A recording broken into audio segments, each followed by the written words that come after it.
Halo, assalamualaikum. Jumpa lagi dengan saya, bro, di channel DNS Gaming. Kali ini saya akan bahas tentang cara kerja Engine Management System atau EMS. Tapi sebelumnya, biasa tolong di subscribe dan di like channel saya biar lebih banyak video dan lebih banyak kreasi animasi yang lain. Oke, sistem atau cara kerja Engine Management System atau biasa disingkat EMS itu sebenarnya adalah gabungan dari cara kerja sistem injeksi bahan bakar dengan sistem pengapian secara elektronik yang dikontrol bersamaan oleh ECU atau ECM.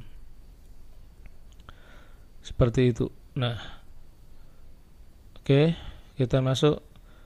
EMS atau Engine Management System itu apa?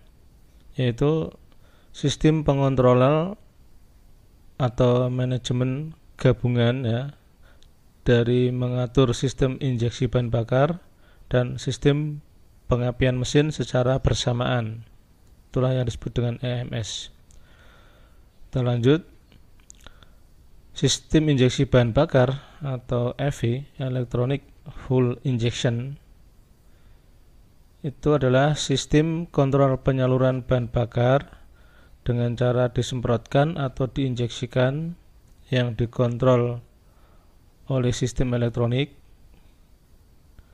Untuk lebih lanjut tentang sistem injeksi detailnya silahkan bisa dilihat oleh Mas Bro di channel saya DNS Gaming, judulnya cara kerja sistem injeksi mesin mobil terbaru.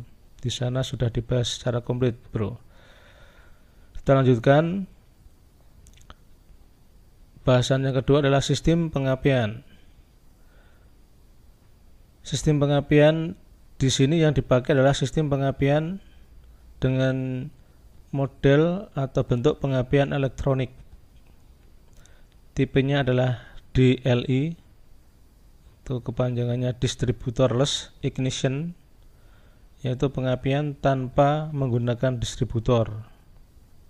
Kalau di pengapian konvensional pakai distributor, kalau sini tidak memakai distributor, maka disebut sebagai Distributorless Ignition, yaitu gantinya distributor menggunakan ICM, yaitu panjangan Ignition Coil Module. Tempatnya ICM itu di mana? Itu tempatnya menyatu dengan koil pengapian. Nah, di atasnya koil itu biasanya ada kotak hitam yang dipatenkan mati tertutup, nggak bisa dibongkar. Itulah ICM. Kemudian sistem kerja dari DLI inilah metodenya menggunakan ESA, Electronic Spark Advance. Jadi pengajuan atau pemaju pengapian menggunakan metode elektronik, sudah tidak memakai manual lagi seperti vacuum advance atau mechanical advance, itu sudah tidak dipakai. Seperti itu, bro. Kita lanjut. Sistem pengapian DLI itu ada dua macam atau dua tipe. Yang pertama adalah tipe dual coil pack, yaitu satu koil pengapian untuk menyalakan dua busi bersamaan. Terus tipe yang kedua adalah individual coil pack, yaitu satu koil pengapian untuk menyalakan satu busi.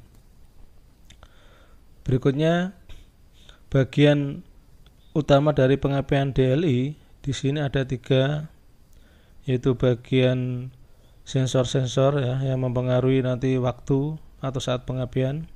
Di dalamnya ada sensor CMP, CKP, IAC, ECT, MAP, TPS, dan KS. Bagian kedua adalah ECU atau ECM dan ICM-nya. Terus bagian ketiga adalah aktuator atau busi atau spark plug. Oke, dilanjut, bro. Kita bahas satu persatu. Yang pertama adalah bagian sensor-sensor. Ini ada 7 sensor yang termasuk atau tergabung dalam sistem pengapian DLI yang mempengaruhi saat pengapiannya itu. Yang pertama adalah sensor CAS atau orang lain menyebut CMP, yaitu CAS itu Cam Angle Sensor atau CMPS itu Cam Position Sensor. Ini fungsinya untuk mendeteksi besarnya sudut atau posisi cam ya, poros camnya, guna menentukan saat pengapian. Sensor CAS ini adalah sensor utama sebagai sumber saat pengapian, itu merupakan sensor utama. Kemudian bawahnya ada sensor CPS atau CKP. CPS itu Crankshaft Position Sensor atau disebut juga namanya CKP ya, Crank Position Sensor. Ini untuk mendeteksi besarnya sudut atau posisi crank ya, di poros crankshaft guna menentukan saat pengapian juga. Ya, jadi ada CAS itu di atas di dekat camshaft poros cam, terus CPS itu di bawah di dekat poros crankshaft. Biasanya kalau sudah memakai CPS dia tidak memakai CAS, atau kalau sudah memakai CAS dia tidak memakai CPS ya. Jarang yang metodenya mobil memakai dua-duanya seperti itu, bro. Kemudian ada sensor EAT. EAT adalah Intake Air Temperature Sensor. Ini untuk mendeteksi suhu udara di intake manifold. Gunanya sebagai pendukung saat pengapian, ini ya, sebagai inputan tambahan untuk saat pengapian.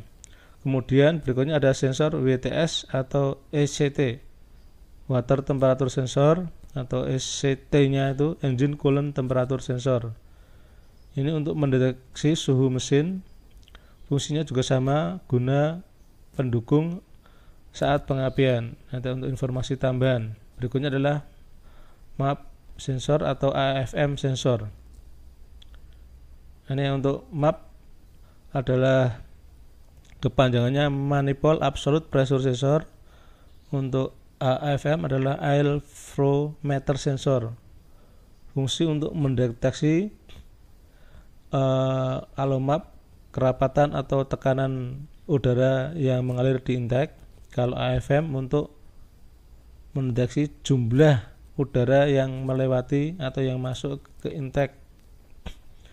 Fungsi juga sama sebagai data pendukung untuk saat pengapian. Berikutnya adalah sensor TPS atau Throttle Position Sensor untuk mendeteksi besar membukanya katup throttle. Fungsi juga sama ya, mendukung saat pengapian. Terus KS atau Knocking Sensor untuk mendeteksi besarnya getaran atau ketukan suara mesin. Fungsi juga sama sebagai data pendukung. Berikutnya yang kedua adalah aktuator, yaitu di daerah busi namanya spark plug atau busi. Fungsi sebagai penghasil bunga api atau percikan api saat terjadinya pembakaran di ruang bakar. Berikutnya adalah komponen ECU atau ECM.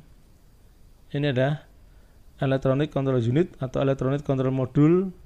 Fungsi untuk mengatur bagian aktuator berdasarkan masukan dari bagian sensor-sensor. Terus kemudian berikutnya ada ignition coil. Ini untuk membangkitkan tegangan tinggi di atas 10.000 volt dengan metode induksi medan magnet atau induksi magnet. Berikutnya ada power transistor di sini sebagai saklar elektronik untuk memutus dan menyambung bagian primer coil dari coil pengapian. Berfungsi seperti platina pada pengapian konvensional, bro.